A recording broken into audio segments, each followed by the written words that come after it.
Assalamualaikum warahmatullahi wabarakatuh. Assalamualaikum teman-teman semua. Perkenalkan, namaku Kak Ica.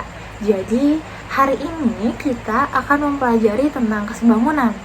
Kita akan mempelajari tentang hubungan antar sudut, tentang apa itu arti kesebangunan, juga apa itu kesebangunan pada segitiga. Nah, sebelum itu aku mau intermezzo sedikit nih. Yuk kita lihat foto di gambar ini. Coba menurut teman-teman ini foto apa? Betul, jadi ini adalah foto maket dan pas foto. Jadi maket dan foto adalah model dari aslinya yang dibuat secara proporsional.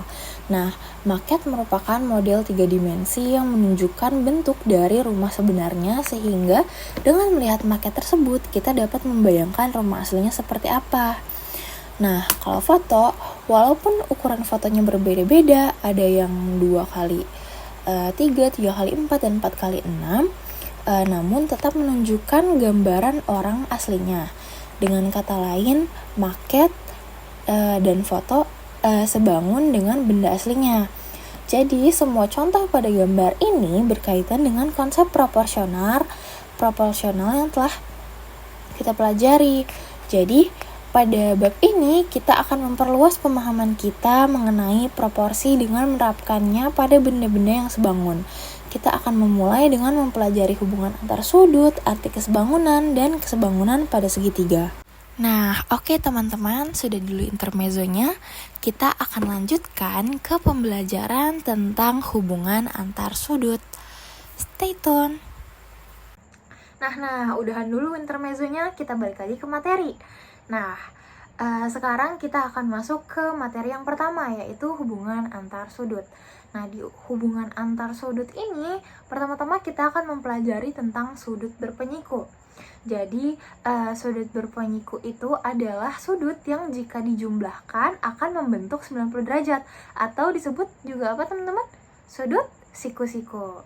Nah, kalau kita lihat dari gambar nih, kan ada sudut yang membentuk 40 derajat, juga ada sudut yang membentuk 50 derajat. Nah, dua sudut itu, 40 derajat dan 50 derajat, adalah dua sudut yang berpenyiku. Karena ketika kita jumlahkan keduanya, 50 derajat ditambah 40 derajat akan menghasilkan 90 derajat.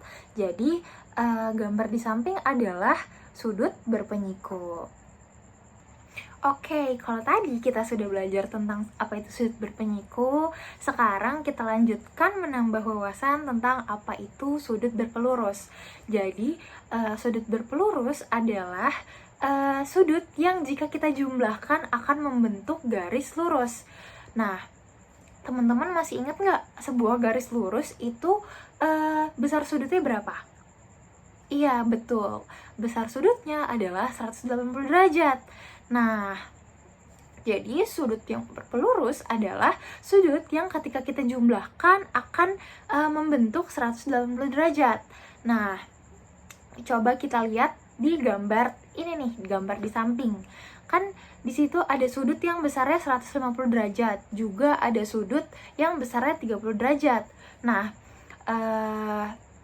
sudut tersebut disebut sudut berpelurus karena ketika kita jumlahkan akan menghasilkan 180 derajat dan membentuk garis lurus. Makanya gambar di samping termasuk ke dalam sudut-sudut yang berpelurus. Seperti itu teman-teman.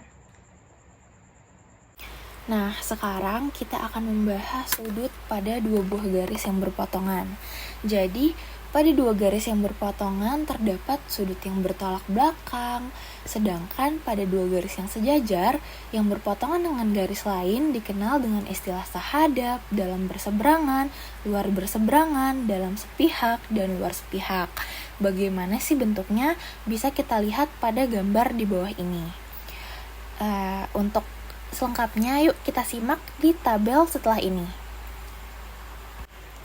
Nah, di tabel ini aku akan menjelaskan ke kalian bagaimana kondisi-kondisi suatu sudut, baik itu bertolak belakang, sahadap, dalam berseberangan, luar berseberangan, dalam sepihak, dan luar sepihak. Jadi kan kalau di gambar tadi itu ada simbol alfa, beta, delta, gamma, epsilon, zeta, theta, dan eta. Nah, gimana sih kondisi ketika suatu sudut itu bertolak belakang.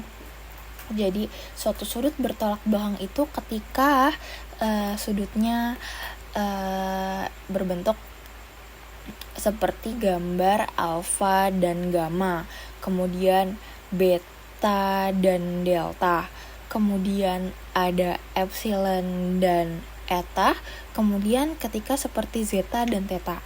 Kemudian ketika sehadap itu seperti alfa dan epsilon, kemudian beta dan zeta, kemudian delta dan theta, kemudian gamma dan eta. Nah, kalau dalam berseberangan itu kondisi ketika seperti delta dan zeta, kemudian gamma dan epsilon. Kemudian ketika sudut luar berseberangan itu ketika seperti alfa dan theta, kemudian seperti beta dan eta. Nah, sudut seperti dalam sepihak itu seperti delta dan epsilon, kemudian beta dan eta. Nah, gimana ketika dalam sepihak? Dalam sepihak itu ketika seperti delta dan epsilon, kemudian gamma dan zeta.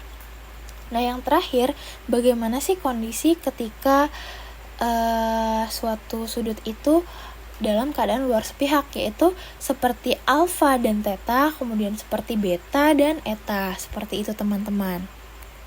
Nah, kalau sudah paham tentang hubungan antar sudut, sudah dipahami tabel-tabel yang tadi, yuk kita isi tabel setelah ini.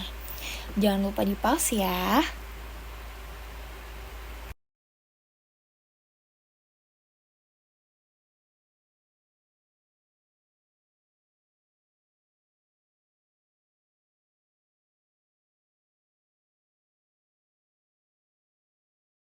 Nah, gimana teman-teman? Bisa kan isi tabel yang tadi?